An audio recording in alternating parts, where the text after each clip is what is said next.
Thank you for coming tonight, and welcome to our long-term and new members and guests. For our new WIP supporters and our guests, I will give a very brief history of Women in Philanthropy, or WIP as we call it. 8 years ago at the Scranton Area Community Foundation, a small gathering of visionary women came together believing that charitable individuals in northeastern Pennsylvania would be interested in joining forces to support women, girls, and their families in this region.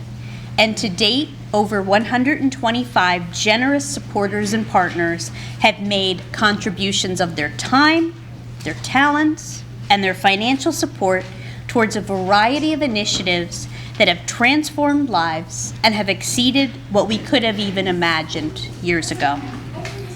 Focus areas over these 8 years have included STEAM education, support for entrepreneurship and new businesses, financial confidence, restorative dental care, and equitable transportation. Throughout its history, Women in Philanthropy has also provided grants to organizations that have given meaningful support to women and girls and their families in our region. Much of this evening tonight, our spring WIP quarterly reception and meeting, will be focused on a $40,000 grant distribution that will be directed by you, our WIP supporters, and I'll talk about that in a moment. I want to mention that recently Women in Philanthropy has gained a lot of momentum, both in terms of our membership, our supporters, and our new initiatives. In 2021, we completed a survey of members to determine new focus areas, and then we hosted the Breaking Barriers webinar series, which included local experts and national experts in areas of civic engagement and advocacy, affordable childcare, and attainable housing, priority areas that were selected by our supporters. This helped us to determine how best to focus our collective efforts moving forward in order to create the most impact within these areas. Within the area of civic engagement and advocacy, Women in Philanthropy is kicking off our commitment to diversity, equity, and inclusion by partnering 4-H during the 2022-2023 school year. This initiative will help to expand the opportunity for low to moderate income and students to attend leadership programs and help them participate in programs such as Tomorrow's Leaders Today and Lackawanna College's famed Level Up program, which increases access to careers and to secondary education. This program will be offered within the Scranton community with partners such as Black Scranton Project, NeighborWorks NEPA, United Neighborhood Centers, and the Community Justice Project. The decision to partner with 4-H will include its nationally developed equity toolkit, which will incorporate topics related to diversity, equity, and inclusion in its advocacy training and civic engagement. And so, when we think of some of the priority areas that we outlined in 2021, civic engagement and advocacy being one of those, that is our first step as a collective into prioritizing civic engagement and advocacy training for young people in our region, which was identified the Breaking Barriers report. We're also continuing our work in long-standing areas of focus. For example, we were just successfully rewarded a $50,000 grant from the William McGowan Charitable Fund to continue our match savings program. With this generous grant, we'll be awarding $2,500 per woman that's participating in the match savings program. In conjunction with our WIP supporters that teach the curriculum, the Kenya School of Management from the University of Scranton that co-branded the curriculum with us, and the United Neighborhood Centers that manages the entirety of this program. So it's pretty... I think, it's exciting because we were told that was the largest grant that would have been given, knowing that this was a first-time applicant. So there was a affirmative success over what we were able to report on the success of the women involved, what they were able to do in terms of beginning to purchase homes, beginning to purchase cars, saving towards emergency funding, towards investments, education. And so I point that out because the resources that you put into Women in Philanthropy are directly going to impact women and their families' lives in tangible ways. And that's just further support for this impressive program. So as we continue to support and expand upon Women in Philanthropy's initiatives such as Match Savings, I'm pleased and thrilled to welcome additional WIP supporters who bring their informed voices, their engaged voices, and their expertise to our collective work. And I'm going to acknowledge some of the new Women in Philanthropy supporters that have joined us since the beginning of 2022. Kirsten Smith, Janice Mecca, Evie Rafalco McNulty, Patricia Thomas, Karen Baker, Stacy Nivert, Suzanne Green, Lexi Kelly, Sarah Efforts, Donna Nelson, Linda Keene, Fran Langen, Marianne Laporta, and Emily Karam. Thank you to all of our new WIP supporters. So welcome to all of our new Women in Philanthropy supporters, and thank you for your generosity. Thank you for our current WIP supporters and our past who have enabled us to set the stage and build the fund that enables us to provide the grants that we'll be able to provide tonight and support so many of the initiatives that we're going to continue to build together. All of our new supporters will be receiving invitations to a new member luncheon. We will announce the date, time coming, and we can give a brief orientation and an overview of ways that you can continue to get engaged, because we're all about engagement in the ways that you particularly want to engage and you want to give and what's meaningful to you. So we're going to be continuing to follow up on that. I'd also like to highlight a few other upcoming events and opportunities so that you can all take note of this, and some of it speaks to the Match Savings program that I talked about. But one of the things that we're very excited about is on May 17th, from 6 to 8 p.m. at the Century Club, we'll celebrate 55 graduates from the Women in Philanthropy's Match Savings program who were matched $1 for $1 up to $2,500 each with WIP resources to purchase, again, home, auto, redo their home, finance their education, and other key expenses. And with these 55 graduates, we're going to celebrate in their success that they participated over the 8 to 12 month convening curriculum process that has been led by our Women in Philanthropy supporters. So it's an opportunity to celebrate along with them their success. Everyone will be receiving an invitation. We would love to have you join in on the success in the reception that evening, and we welcome you to join in and see the way, basically, that Women in Philanthropy resources are truly transforming people's lives. It's also a good opportunity to get a sneak peek of the Scranton Area Foundation's future home, which will be at the Century Club of Scranton. We're going to be, that will be our new formal home moving forward. So before all the renovations will begin. So that's kind of like our first event as we start to build for the future there. I also want to acknowledge there are going to be some additional opportunities for current supporters, for new supporters to engage as we continue to shape these focus areas. Affordable quality childcare, Monday, May 23rd. We're going to have noon meetings, noon Zoom virtual meetings, because we know everyone is really busy. Civic engagement and advocacy, Wednesday, June 8th at noon. And don't worry, all this is on a takeaway when you come in. It's all on a design takeaway, and of course, we'll always send this out. Health and wellness, Friday, June 10th at noon. And affordable and attainable housing, Thursday, June 16th at noon. And now, I'd like to turn our attention to the working part of tonight's event, and that's an explanation of the grants process. So 7 nonprofit organizations were chosen to make a presentation tonight so that supporters could have a role in distributing Women in Philanthropy's Spring 2022 grant awards. It's also an incredible opportunity to learn more and connect with the important work that our organizations in our community are doing to support women, girls, and their families, and to learn more about their mission and to support them in various ways now and in the future. I would encourage you to try to stay till the end of the presentations this evening so that you will be able to vote on the grant awards that each organization is able to receive. And when you walked in, you were handed a ballot, and that ballot is if you were a current member and WIP member in good standing. If you are a member of WIP, a supporter of WIP, and you didn't receive one, please just raise your hand. Dana Hunter will make sure that you get one so you could participate. On your ballot, you're going to see 7 nonprofit organizations and their requested amounts.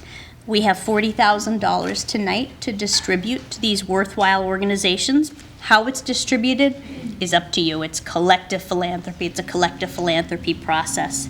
And we ask that you listen to the presentations at the end and you place the amount that you believe would support that work, would best support the work, totaling equal $40,000. So if that makes sense, how you would allocate the $40,000 amongst the organizations. You can distribute it as you see fit, without going over the requested amount for that organization.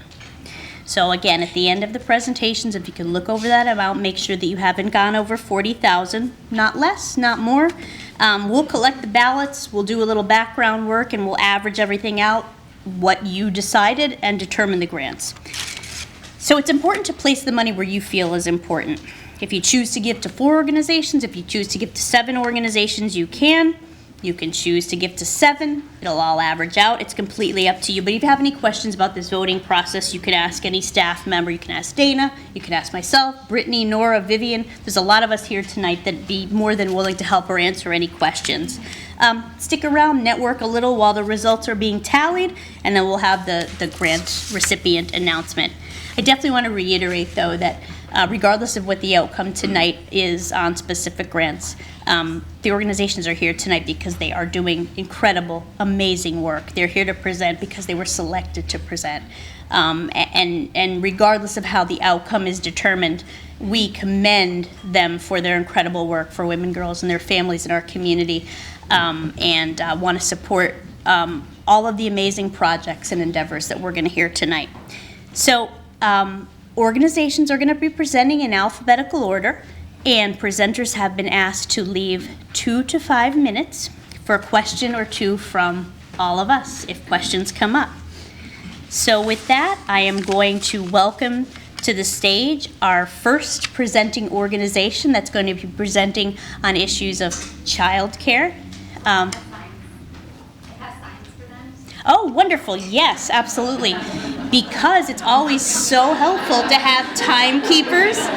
They are so visible. 1 minute out of time, it'll keep everyone on track about that time period. So just remember to, when you're presenting, look in the back, we have signs. So our first presenter tonight is from Along the Way. And Along the Way is a nonprofit organization that focuses on the issue of childcare being such a growing challenge in our community. So we're pleased to welcome Along the Way to present to us this evening.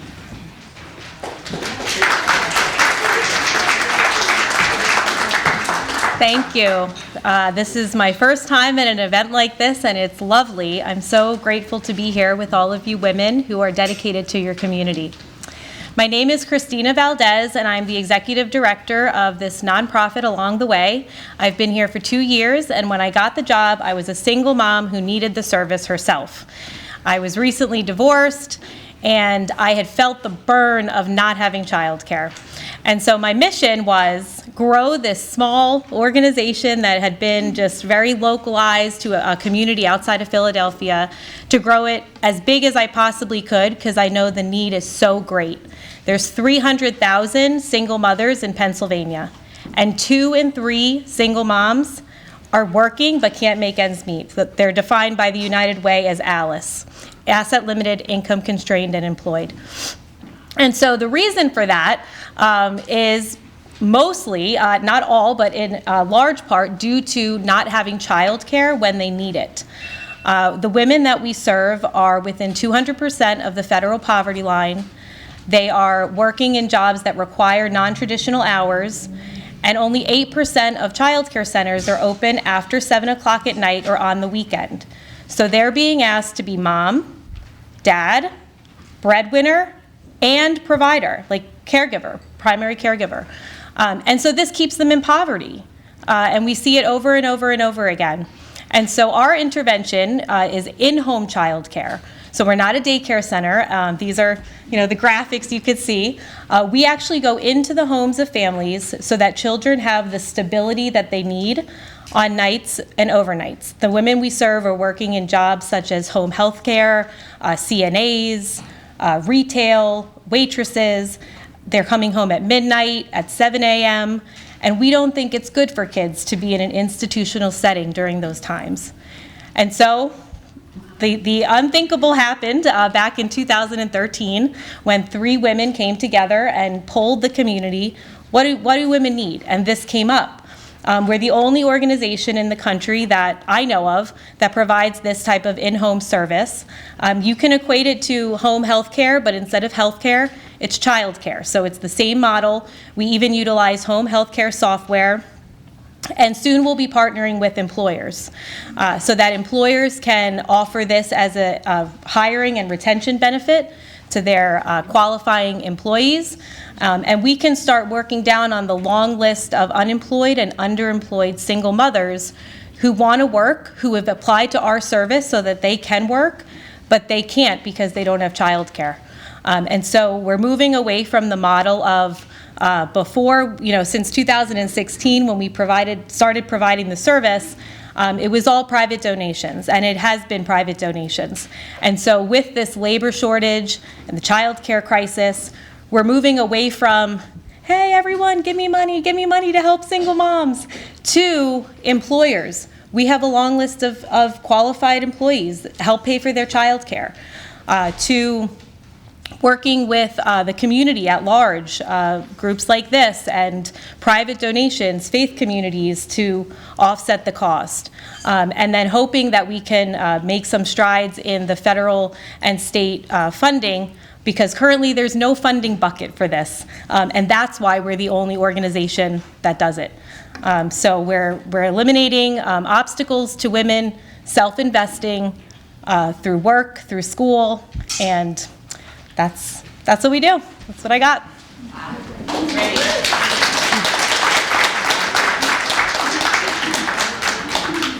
Yeah, so we can open it up to questions. Okay. Yeah.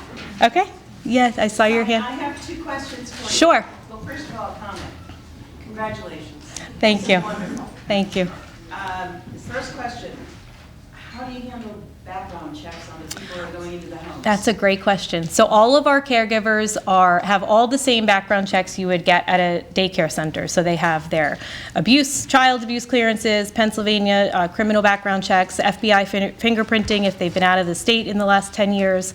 They also undergo extensive training, so they get trauma training. Soon they'll be required to take conscious discipline training, which is behavior management that's trauma informed. It's like my kids went to a preschool that employed this method, and I went into the preschool every day and thought, oh my gosh, I feel so warm inside. Like, the kids are so well cared for here because they were so respected. So they have all the same clearances, CPR certification, but then even in some cases, above what you would find at a preschool. Second question is, I'm not quite sure what they call it, but I think they used to call it HSAs. It's a benefit plan which offers a menu of benefits for employees. Yeah, like pre-tax money can go in. Yeah. Exactly. So are you going to be able to tap into that? I would love to, yeah. So that, I think there's 2 things there. On the employer partner side, so the businesses that we partner with, it would be ideal if they provided that to their workers, because then the parents could pay for the service. There'll be a copay for parents that are above 200% of the federal poverty line. So the most at risk financially will get the service for free until they gain economic mobility. And then as they gain economic mobility, their copay will increase. So that's kind of on the employer. On our side, we've created a job for the actual caregivers that's a really good job, to say it very simply. So we've learned all the lessons of traditional childcare, and the childcare workers in Pennsylvania are making an average of $13 an hour. And we've said, you know what, we're getting employers to help pay for it, we're getting the community at large, we're gonna spread the cost burden out so that all the people and groups that benefit from not having people in poverty are at the paying table. And so our caregivers are gonna start at $20 an hour. They have, so this is with the employer model, which is beginning this summer, $20 an hour. They're gonna have paid training, paid time off, 401ks, HSAs.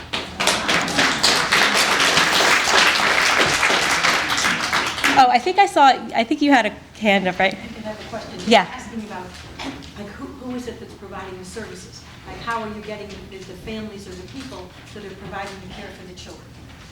Oh, how are we getting our workers, or how are we finding families to serve? Oh, so we usually get referrals from other agencies. So where we currently have service in like the old model, the people that were grandfathered in, so they're referred by the YWCA, sometimes by Bridge of Hope. There's Laurel House, which is like a domestic violence center. So, other agencies that serve low-income women, homeless, transitional housing agencies, they've been referring to us for a really long time. And, their supports that they provide clients are made more robust when there's childcare, because then the person can actually work and get ahead instead of remaining dependent on the services. And so what we're trying to do is take what we've been doing on a small scale, because we were, again, hey, help us, like fun, like just private donations, and saying, hey, this is a public health initiative, this is a workforce development initiative, so let's coordinate this a little bit more. We have time, I think, for one more question. Amazing. Okay, yes. I have two questions. So would your service be to people within Lackawanna County? And how are you going to spend the money? Yeah, that's such a great question. So the location of services is always a little bit tricky for us because we don't have a building. And so we keep costs really low because we don't have a building. Expanding to new areas means that two things. I need to have money from that area, and two, I need to hire and train local caregivers to that area, so staff members. And so to that point, the money from this grant, I had earmarked it, hopefully, to go towards program evaluation, so that we can really evaluate how, no matter where we are serving throughout eastern Pennsylvania, and I do envision it going throughout eastern Pennsylvania, we can make sure that our intervention is effective in helping women gain economic mobility. Will we serve this county? Yes, I would love to serve this county. So I live in Monroe County. We are partnering with Kalahari, which is 20 minutes away from Lackawanna County. So it's very possible that there's people from Lackawanna County that are going to work there or can be referred to employment. And the last thing I'll say, because I know I'm out of time, is that once we have our, I say like the skeleton, once we have all the internal structures in place and the caregiving staff, we can also fill in the gaps for other types of families. So the low-income families that need this to work will be prioritized. However, we're going to have a lot of caregivers, and so we want to offer this as a fee-for-service sliding scale to other families, so that even a millionaire could book along the way to come and care for their children when there's no other options, and they're going to pay the millionaire rate to help offset the cost for their neighbor that can't afford it. And so choosing along the way would also be doing a public good. So that's it. Thank you.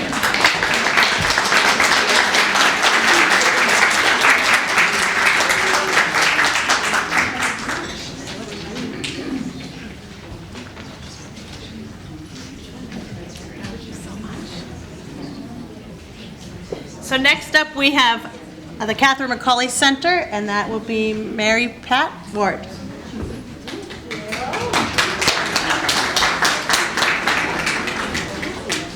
Okay.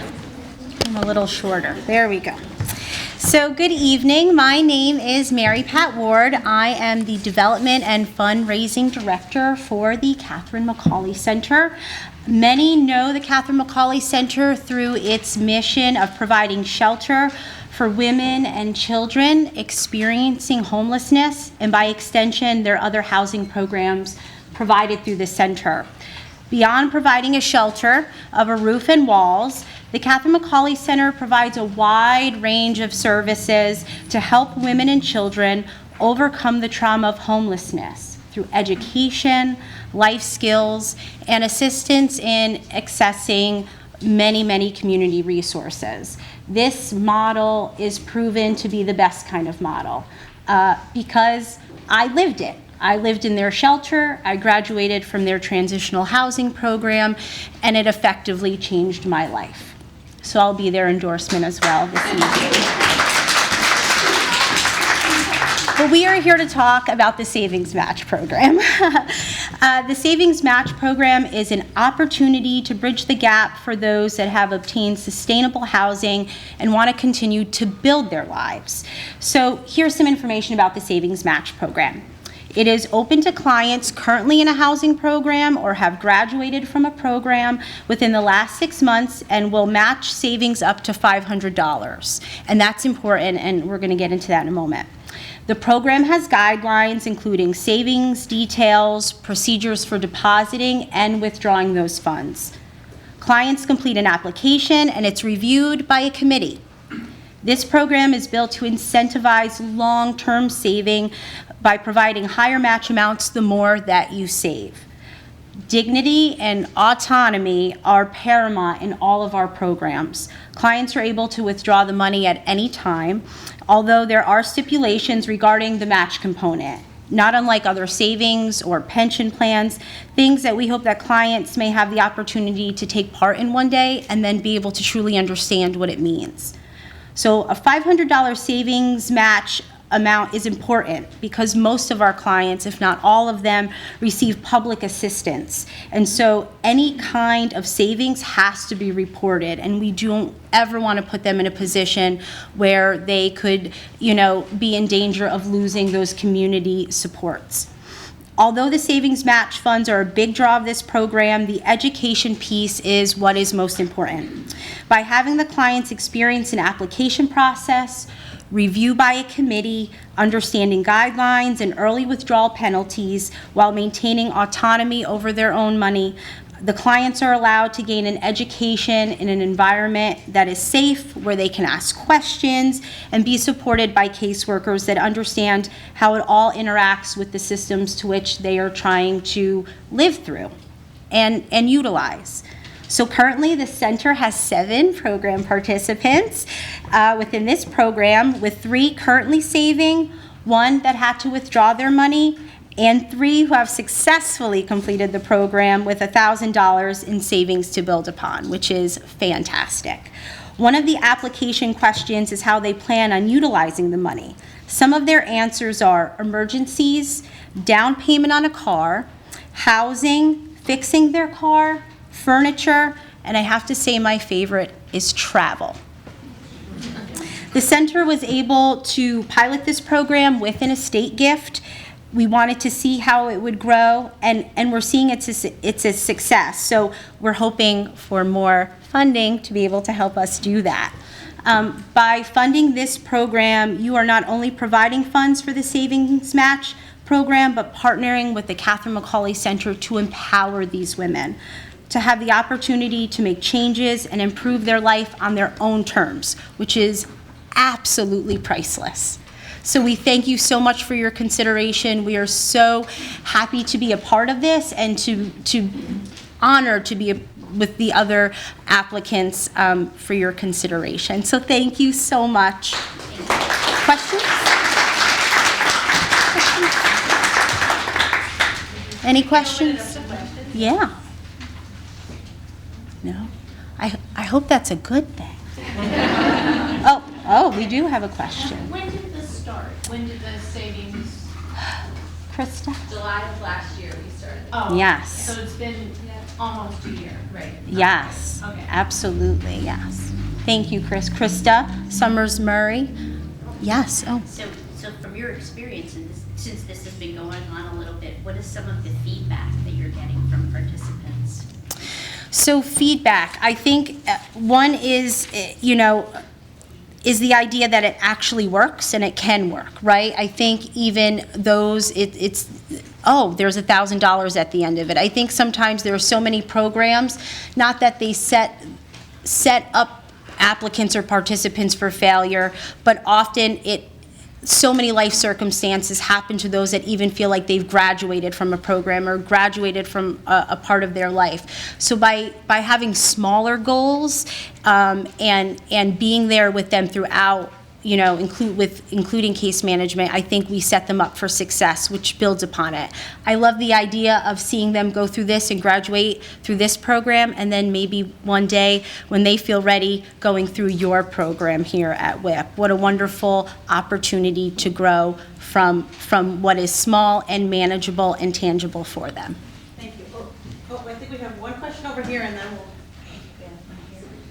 So my question, you sort of just started to touch on it. My question was, how does your program differ from the one that WIP already does with the match savings? Sure. So it comes with the case management part, which is intrinsic, we think, for the success in the beginning. Often these women in housing situations, although they graduate from our program, that often means into public assistance or public housing. They're still seeking job opportunities. They're still trying to figure out life. And so this is a way to manage a smaller program along with the case management that they're receiving that deal with a lot of other matters, family matters, all in one place.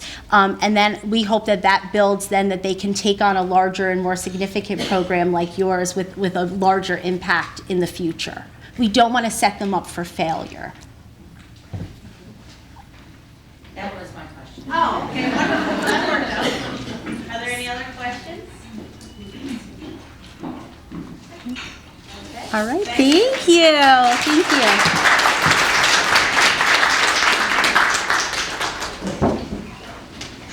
And next up, we have Dress for Success with Marianne. Yes.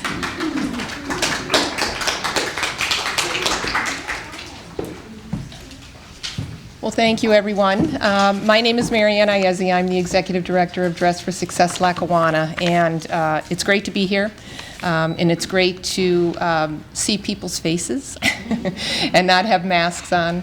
And congratulations to our partner agencies who are also participating tonight. Everyone does great work, and I'm just very grateful that we are a part of it. For those of you who aren't familiar with Dress for Success Lackawanna, we're an organization that helps women who are transitioning back into employment. Most of you probably know us because of the clothing, but I can tell you we are much more than a suit. While we do provide clothes for women who are coming to us for interviews and for employment, our focus really is on workforce development and helping women prepare for success in the job. So in addition to our suiting program, we offer a job readiness program, we offer one-on-one career coaching, and we have a job retention program for women who are successfully employed, because we not only want them to remain employed, but we also want them to start thinking about advancement in their careers and how they continue to progress forward. Our next step that we feel is a full circle for our services is also a financial literacy program. We, as being a part of a worldwide organization, many of you may not know this, but we were actually one of the first 20 affiliates of Dress for Success Worldwide. We are an independent affiliate, which means that everything we do here stays here. Every dollar we raise here stays here. Every program that we provide, everything stays here in our local organization. We also serve 6 counties in addition to Lackawanna County. So we also serve Susquehanna, Wyoming, Wayne, Pike, and Monroe, in addition to Lackawanna County. So we have a very large territory and a very large footprint. But again, as I said, we are looking to start a financial literacy program. It is a program that was piloted through by other affiliates through Dress for Success Worldwide, so we do have an active curriculum for it. 11 years ago, we were actually selected by the worldwide organization to pilot their job readiness program. We were one of 20 Dress for Success affiliates to do that throughout the United States. So we're pretty darn proud of that accomplishment, and we feel that we are well equipped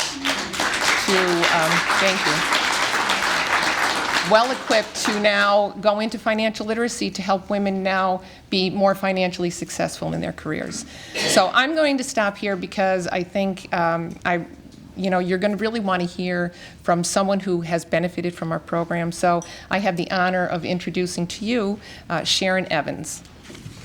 Good evening, everyone. I am one of Mary Ann's success stories at Dress for Success. So I was hit with a double whammy. It turned into being let go at a job that I had for 10 years due to COVID, and I was losing hope. I worked since I'm 15 years old. I wasn't sure what I was doing wrong. I was putting in the applications. They were saying how they needed people. I wasn't getting callbacks, and somebody said, "Why don't you go to Dress for Success?" So I called. I told them about my situation. They welcomed me in, made an appointment. I went in. I felt, embarrassed, of course. My pride felt let down. I didn't have my self-esteem like I needed it to be. And I walked into Mary Ann. She said, "You have nothing to be ashamed of." She said, "We'll help you get back." And she made an amazing sit-down approach to a resume. And that's where we had to start. And when we sat down, we discussed everything that I did at my job and all the multiple hats that I wore. By her going through this process, I started to feel the confidence that I lost, and I started to realize, wow, I did this and I did that, and it was exactly what I needed. And now I am a success story because of the opportunity to work with her. I had the confidence that I needed, and I put an application in for a state job, and I was interviewed by 3 men. And I was like, I got this. I definitely have this. And I walked in. I had the confidence that I needed. I had the clothes that I needed. And now I'm a successful state employee. We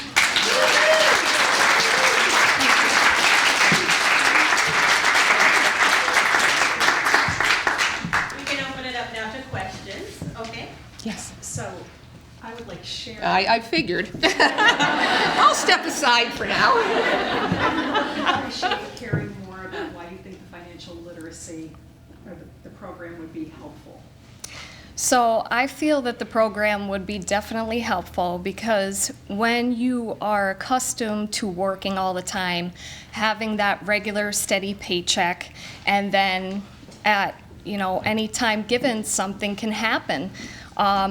It will help you to gain the ability to know how to save your finances, how much to put aside, each week, each paycheck, and, create that emergency fund that you need in case something happened, whether it be that you get laid off, hopefully not to another pandemic, but, if there was something with, somebody, you getting sick or anything, that it would definitely teach you the things that you need to do to prepare for that. And, in high school, I was never taught that, and I just discussed this with Mary Ann that I wish that they did teach you that in high school, and that would be an amazing thing to learn. You're welcome. This question is for Mary Ann. Do you have room for along the way? Yes, as a matter of fact, when you were speaking, all I kept thinking was, all right, I can't say that now because she said it. Yeah, but absolutely. One of the things about our organization is that we are partners with everyone. Anyone who serves women, anyone who serves women who are low income, anyone who serves women who are facing difficult circumstances, we partner with. And we would love to partner with you because I think this would be ideal. We partner with Katherine Mcauley Center. We partner with Women's Resource Center. Many of the programs that are presenting tonight are our partners. We all work well together in the community, and we are very supportive of each other, and we would love to be a part of that and support that. Yeah.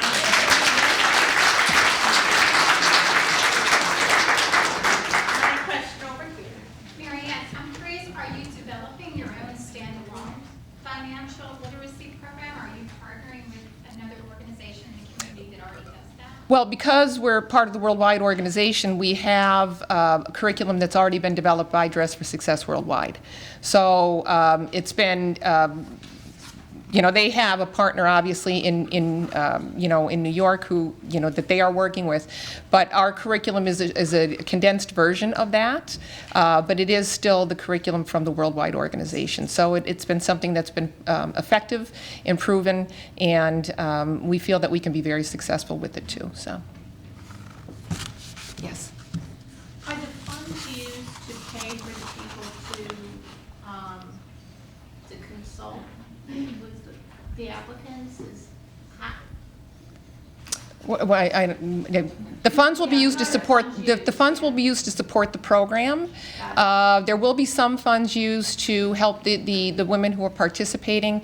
A limited amount of that, because this is our first time doing it. We're really not certain how I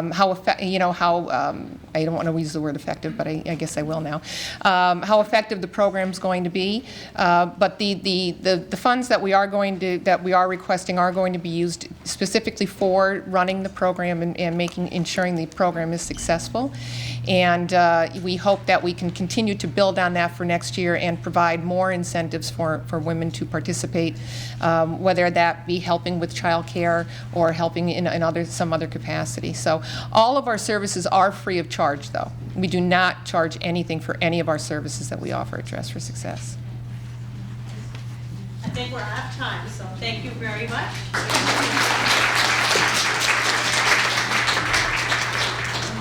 And then our next presenter is Johnson College, and that will be Karen Baker.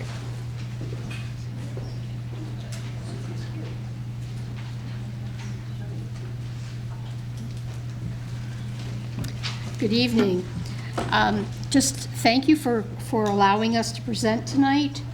My congratulations hearing all of the wonderful stories of the other agencies and organizations and programs is very, very encouraging, and I really do appreciate the collaborative environment where people are partnering and leveraging their own services and programs to help others. So I think together, we're a much stronger community.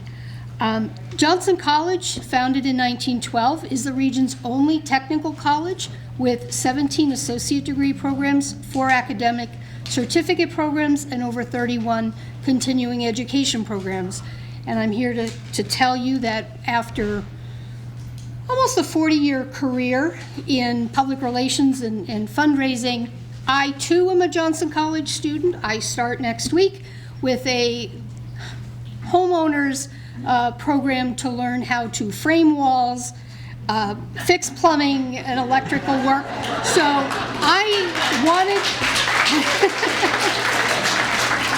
and identifying with much of what's been said, I'm a single mom, I own my own home, and I love to get my hands dirty and fix things, so there are a lot of things to fix.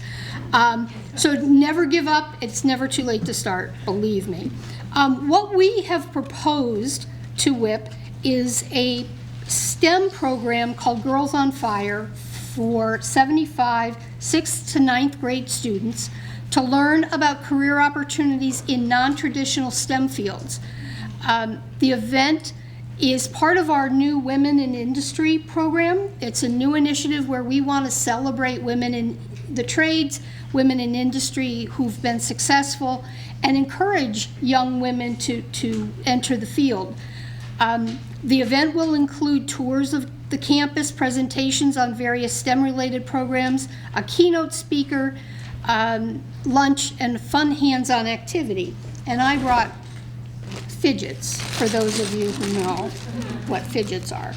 The girls will get to do both a carpentry project and a 3D printing project, and I'll pass these out later, but these are really cool key rings that we make with a 3D printer, and you sit there and you just screw it on and screw it off. And the kids love it. The girls are actually going to make hot pink ones, so these are just our industrial grade. But we're going to celebrate International Women's Day in March with this program. inviting 75 girls from 5 school districts to come to campus and get their hands dirty and learn about 3D printing, mechatronics, carpentry, HVAC, healthcare, and computer science, all areas where women are underrepresented in the workforce, and there are tremendous opportunities for these girls. Studies show that when the women's labor force increases, so does the economy. And in northeastern Pennsylvania, you know there's a worker shortage, but there are lots of opportunities. And right now, every single one of our associate degree programs, 17 programs, has women participating. So that wasn't always the case.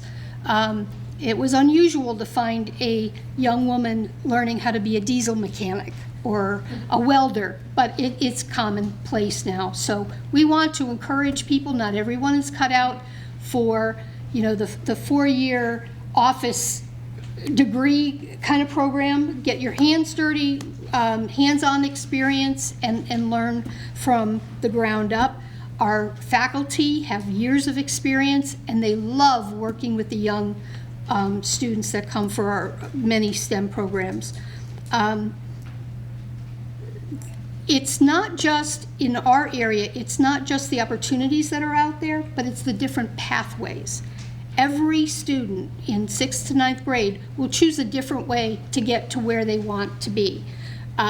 We're suggesting that they look at the trades and a 2-year program. Many of our students start with Industry Fast Track, where they get to take college courses in high school. They're already 1 year into the program and can get out into the workforce earlier. So thank you. Brittany has some questions.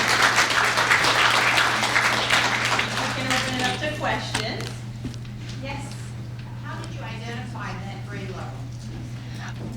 It's the traditional grade level where students can get their hands on activities and find an interest, and then that's when they start to plan out their high school coursework so that they're prepared with the proper math and the proper science to succeed once they get to a post-secondary level.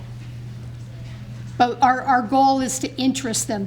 These girls will not only make 3D printed and learn about 3D printing, but they'll also make a candle holder in our carpentry shop. First is how did you select, or do you select the school districts? And the second is how can we get involved in learning how to frame and do all these amazing things? To be honest, the selection of the school districts will be based on transportation. Many of the schools don't provide transportation, and that's an area where a lot of the grant funding will come into place to get the students to campus and back. So we've got strong relationships with many school districts, but we do have to kind of leverage their ability to transport and our ability to pay for transportation. Which is a useful expense. Yes, and getting higher every day. Yes. I have a question about maybe a vision for how you continue to engage the students after they participate. So there's like a gap in time between when they participate 6th to 9th grade and when they might consider applying for the program, right? So have you thought about how you would keep in touch with them? Or? We actually do keep in touch with them, and we have programs for high school STEM orientation programs and again, hands-on summer camps, hands-on programs. We've got about 15 different programs for STEM alone going on. This particular one is for girls, but they're always invited to participate in all of our programs. Yes? Is it during school hours? It's after school. Oh, It's an after-school program, and this, I'm sorry, this one is on International Women's Day. It is during the day, and it will include lunch for the girls. But the school districts support them coming. This is a one-day program? 1 day for International Women's Day and 75 girls to participate. Thank you. Sure.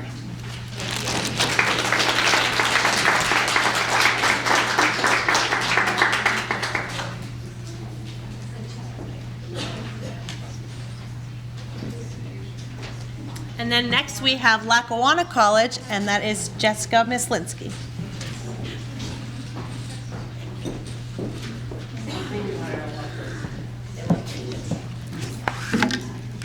Good evening, everyone.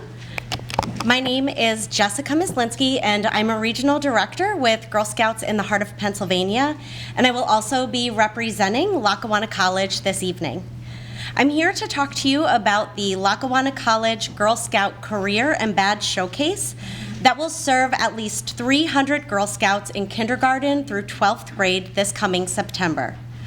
Lackawanna College and Girl Scouts in the heart of PA are so excited to come together for this event that will help empower girls and young women throughout Northeast PA. The Lackawanna College Girl Scout Career and Badge Showcase will provide an opportunity for local Girl Scouts to not only experience hands-on learning activities to build skills and earn badges, they'll get to explore exciting career paths and educational opportunities. At Girl Scouts, we help today's girls become tomorrow's leaders through the Girl Scout Leadership Experience. This is built on our 4 core program pillars, and so many of Lackawanna College's programs go hand in hand with these pillars. The first of these 4 pillars is STEM. Lackawanna College will be highlighting STEM opportunities through their cybersecurity and petroleum and natural gas programs. Our second program pillar at Girl Scouts is Life Skills, and Lackawanna College will be presenting an array of programming through their Police Academy and their Humanities, Student Wellness, and Athletics departments.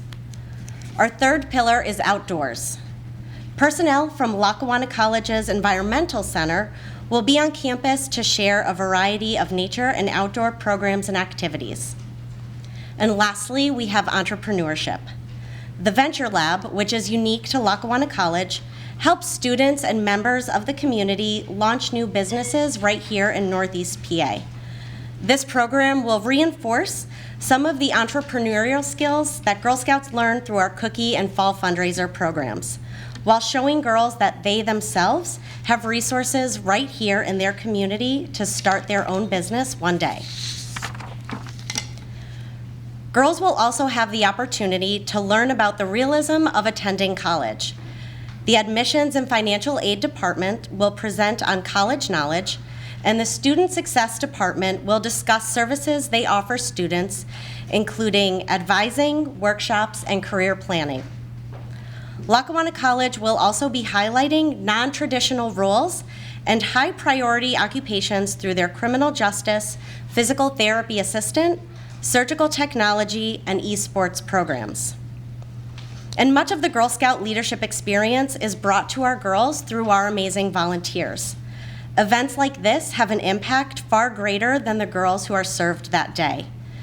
Many of our volunteers will also attend the Lackawanna College Girl Scout Career and Badge Showcase, and our volunteers use events like this to help them learn about and connect with resources and experts they can use to help support more girls in the future. So to help fund this event and ensure our girls have a truly amazing experience, we are seeking funding to help offset the cost of lunches, padfolios, and a fun patch for each girl. This funding will also help ensure that no girl is turned away because of limited financial resources. So I want to thank you all so much for your time and consideration this evening. And the importance of this Career and Badge Showcase goes beyond the fun and experiences the girls will have that day. This event will mark the return of the first large-scale in-person event in Northeast PA for Girl Scouts. Virtual events have been the norm for the past 2 years, and our girls are ready to gather in person. So with your support, we are certain that the Lackawanna College Girl Scout Career and Badge Showcase will empower our expected 300 Girl Scouts to create a better future for themselves and for our community. Thank you.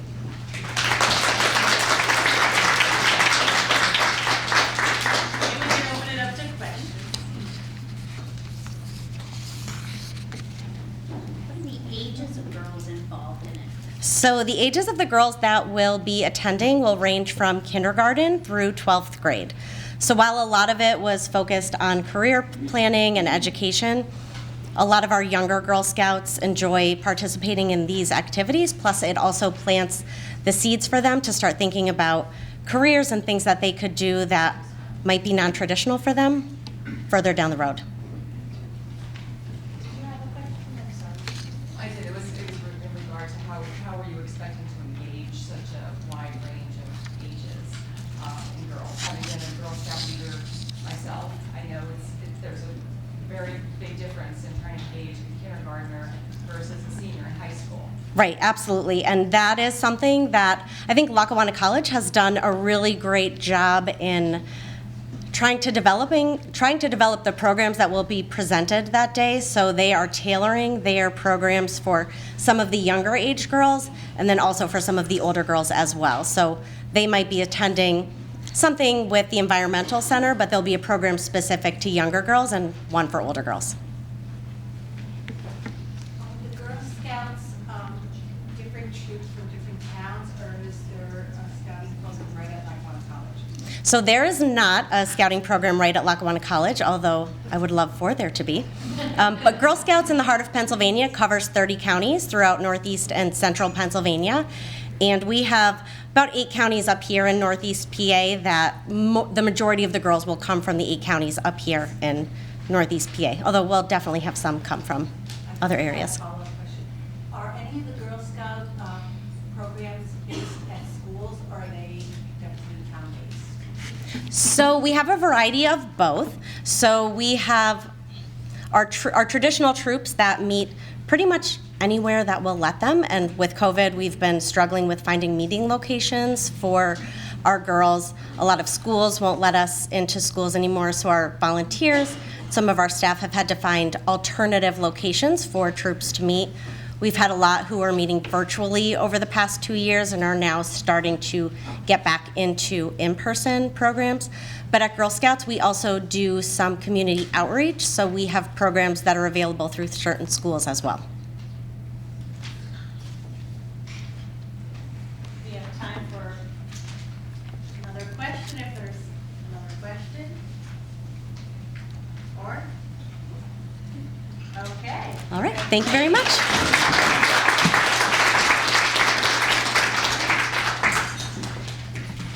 And then next up, we have the Wright Center with Jennifer Washney.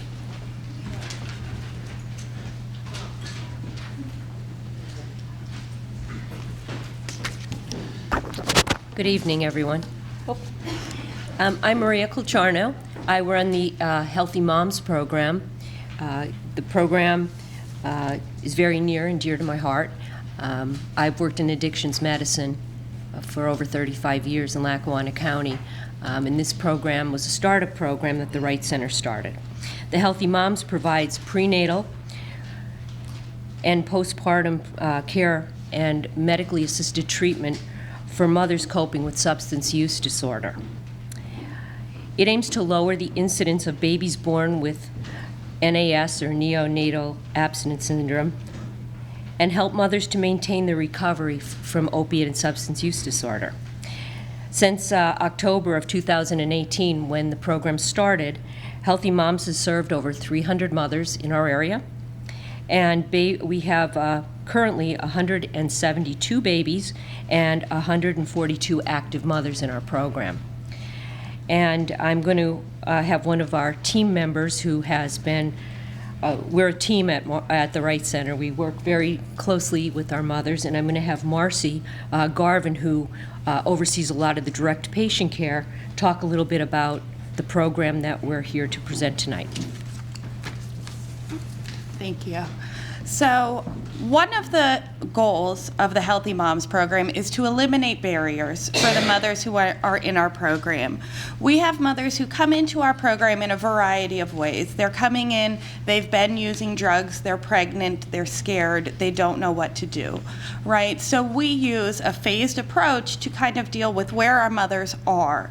And our goal, their first phase, they come in and they require a lot of assistance, right? We call the Healthy Moms program a very intensive case management program. The mothers receive help. It's a collaborative program. We work with lots of other agencies. We work with a lot of the agencies that were here, and I'll tell you, when we read Along the Way's website, we were very interested in that as well. But, so our goal is when we meet these mothers, we want to help them phase up to the point that they are not reliant on public programs and that they're able to support themselves and their families while maintaining their sobriety, right?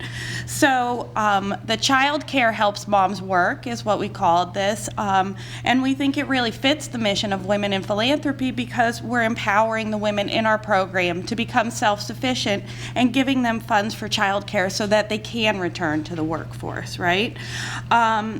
The moms who are in our program, they'll apply for subsidized child care, but there's this loop in the program where a lot of times they have to have 4 pay stubs before they're able to get the subsidized child care.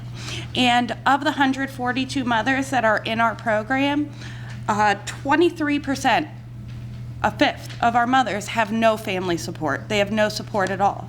And so that keeps them out of the workforce because they have no one to rely on.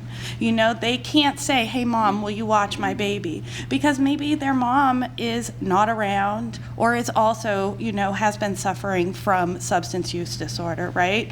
So they rely on the Healthy Moms program to kind of guide them and teach them how to do it. And so what we're proposing to do with these funds is to kind of close that gap and to pay for that gap, those 4 weeks, so that the mothers can return to the workforce and get the subsidized child care so that they can continue to work and become more self-sufficient. So I wanted to bring up a scenario that we actually were just talking about last week. So one of our mothers has a 1-year-old daughter, right? And she's been working, right? But she's been relying on family members to help with childcare.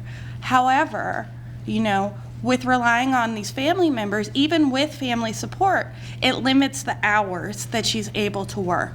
And it's limiting her potential and her job opportunities.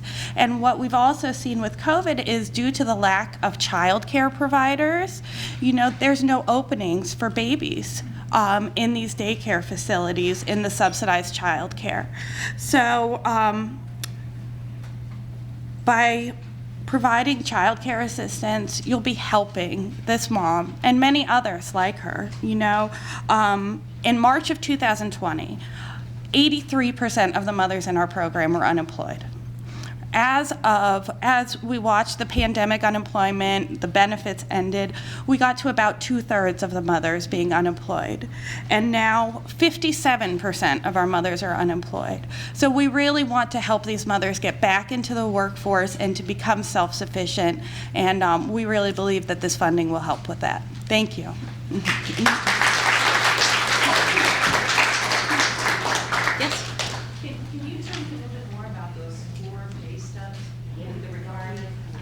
Right. So when women apply for subsidized childcare, which is a sliding fee scale, they ask you to provide those 4 pay stubs to prove that you're working. And they will tell you that you can get it before you provide the pay stubs, but we encounter many roadblocks before those 4 pay stubs are received.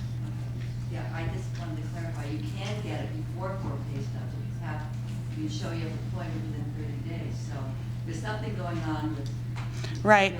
Determine the eligibility. Have you talked to them? Oh yeah, we talk to them quite often, and so one of the things that we also try to do is there are other grants that were available to help moms once they got on the waiting list to help them with the daycare. But the issue that we run into a lot of times too is that they need a letter from the employer, and the types of jobs that these mothers are working, like for instance, pilot, truck stop, they won't provide that.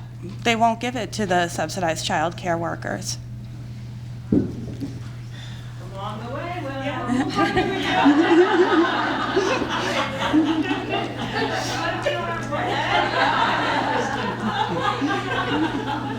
Yes. Does the grant money that you're requesting, would that stay within your program, Or yes, distributed to the right center generally? No, this would specifically pay the costs of childcare for the moms who are in our program for them to return to work. And what do you average, what do you project? So a lot of annual need for those 4 gap weeks. Right. So a lot of our mothers, when they start out, they tend to go into the workforce like part-time hours, right? So when we were kind of budgeting this out, we looked at 67 weeks of childcare at an average of $150 a week, and that gives us a little bit more room in case somebody is working full-time or less hours, able to average it out based on the mom's needs. Okay, so you're projecting what, 67 times 150? Right. How many moms do you have in your waiting list right now? On our waiting list, so for our program for Healthy Moms, so we actually, Maria, do you want to? I'm sorry. Yeah, actually, we will not allow for a waiting list. We bring our mothers in immediately. We had 3 new mothers join the program today, which I'm really proud about. The number on our website is, I just feel very strongly when someone reaches out, they need help, you want that help to be there. And that's our phone number. Curious, do you have any programs that are available for building parenting skills? Because although it's wonderful for them to go out into the workforce, So actually, the parenting skills are a huge part of our program. So with the limited time, I really just focused on the workforce. But when I was talking about intensive case management, one of our collaborative partners in this area is Outreach. And we get all of our mothers involved with parenting classes because a lot of them, you know, coming into recovery, they don't know how to parent. They have no life skills. And so we help guide them with that as well. oh, we'll take one last question. I just wanted to clarify exactly what you do with the program. So do you just give them funds and then they find the daycare, do you help them? No, I mean, yeah, we would pay the daycare directly. Yeah, our goal is really just to get them into the employment world because most of them really do. As in early recovery, they want to give back. They want to start being empowered as young women, and it's a real deficit for them to be sitting home and not be able to work. Okay, I said that was the last question. I'm weak. Go ahead. I was curious, do you partner directly with certain daycares? Is there a qualification process for those daycares, or are the mothers sourcing the daycares themselves? Right, so I mean, it's all very specific to the mother's situation, right? Depending on the hours and where they're working. Because as we talked about, we service 8 counties, so we have a very wide range to cover. Okay. Thank you very much. Thank you.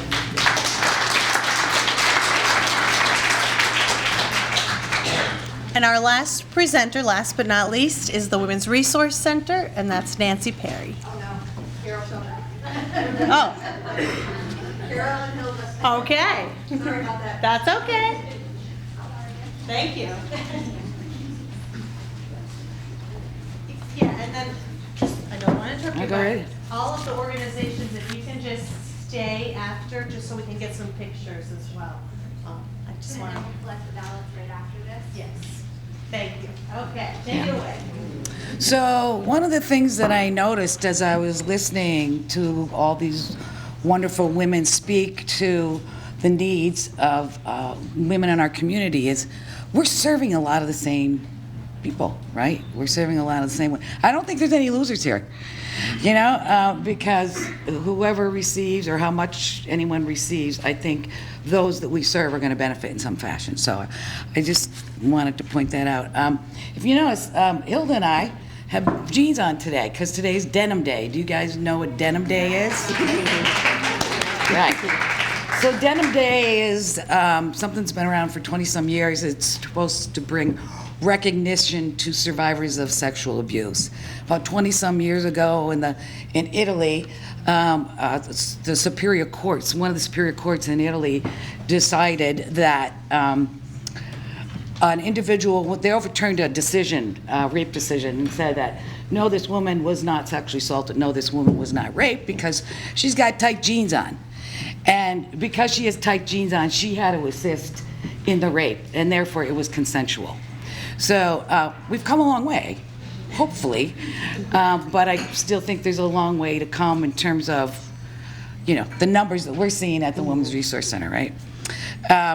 So one of the biggest questions we get all the time, and I've been at the center for decades now, three decades, and I still hear the same question.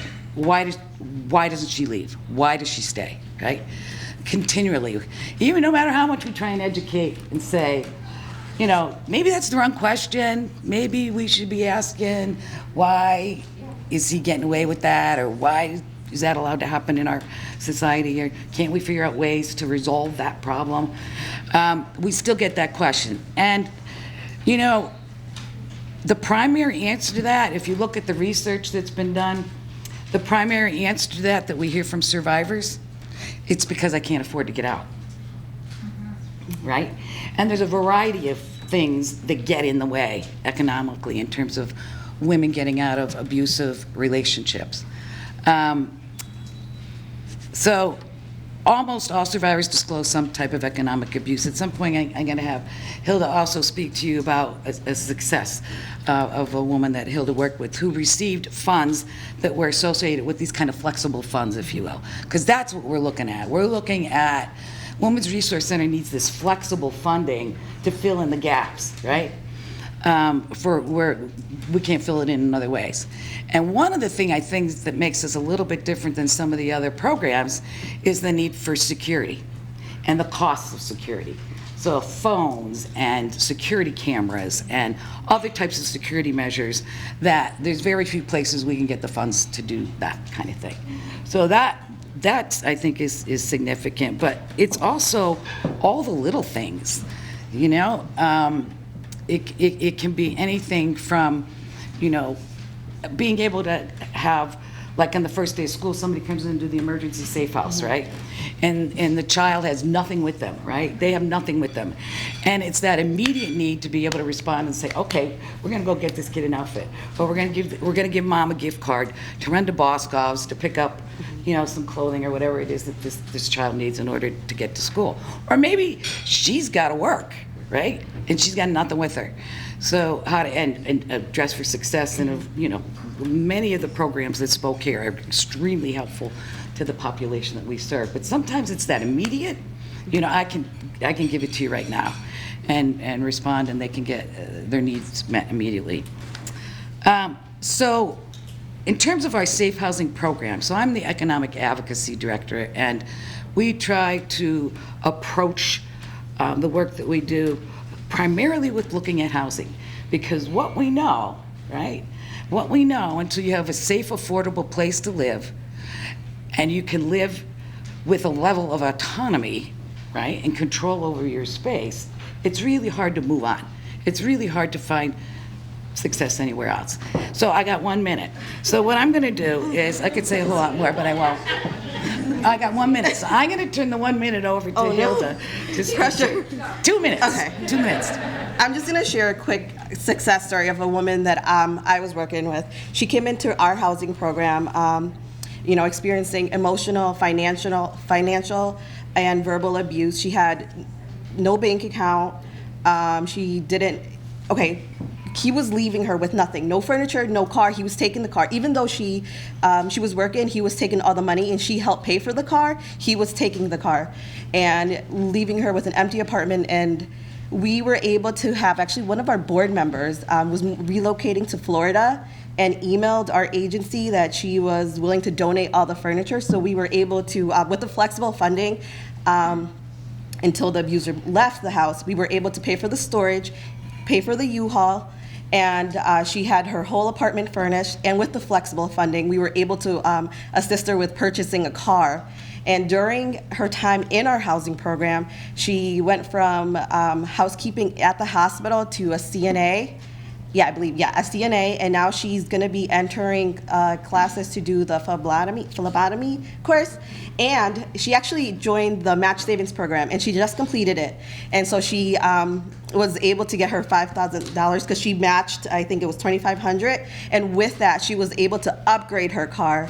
And during her time in our housing program, she was able to save $8,000. And now she's on the path to purchasing her home. Yeah. And through the Match Savings Program also, she was connected to, I think, Better Qualified, or to help build her credit. And so she's on that path now, which was great. And she had no control of her finances. Now she has full control. And, you know, with the flexible spending, we were able to like kind of help with other things in between. And we meet like, we meet like a few times a month just to kind of help her throughout the way. And she's an amazing success. Sorry, I was nervous. You're awesome. Do these flexible funds help with legal help? We actually have our own attorneys.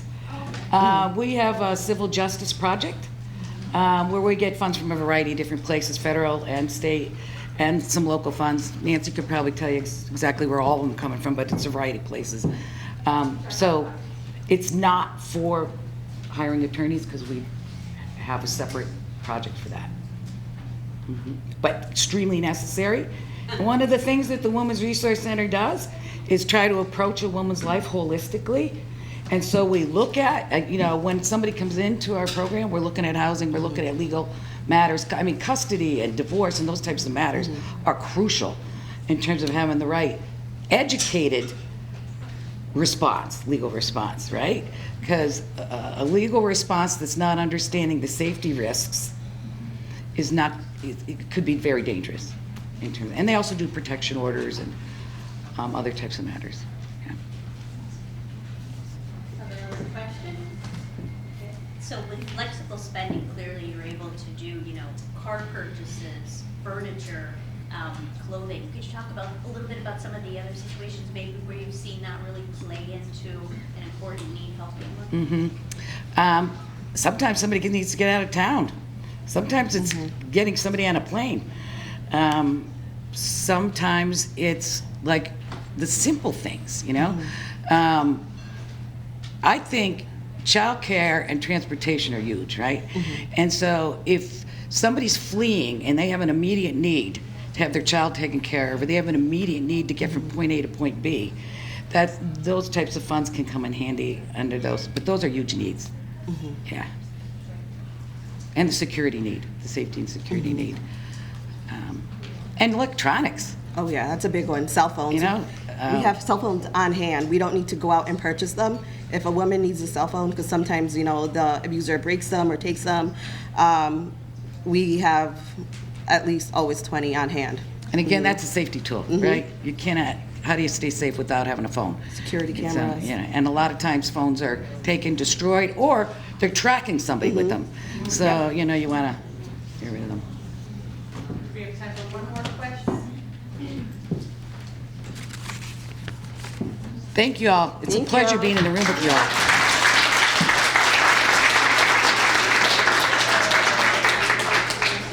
So if you guys want to take a minute to finish up your balance, we'll be collecting those.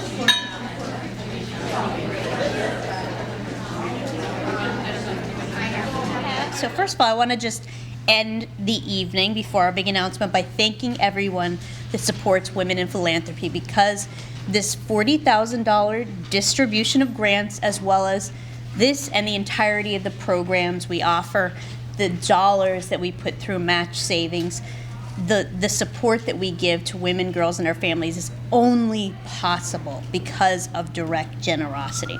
So over these 8 years, you know, this has made such a difference that we're at the point that we are today. I want to thank all of our current members, our new members, the organizations that have shared their incredible work, their missions with us tonight, the collaboratives that have been formed just by these conversations, the partnerships that will and continue to form, and Without further ado, I'm going to go over the organizations and the amount of funding that was allocated to each one based completely on everyone's votes tonight. And with that, each organization will be receiving that funding. So this is probably one of the best things that we get to do through Women in Philanthropy, but this is not the only thing we get to do. Following this, we'll have series of advisory circle meetings and different things and different ways to engage, so keep aware of that. But without further ado, our first organization that presented this evening, we're going to go completely in alphabetical order. Along the Way, the recommended grant amount for Along the Way was $10,000. Congratulations.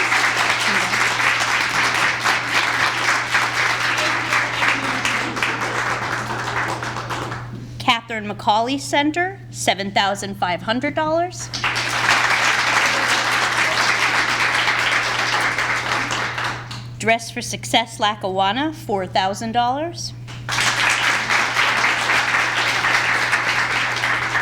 Johnson College, $5,000. Lackawanna College, $2,700.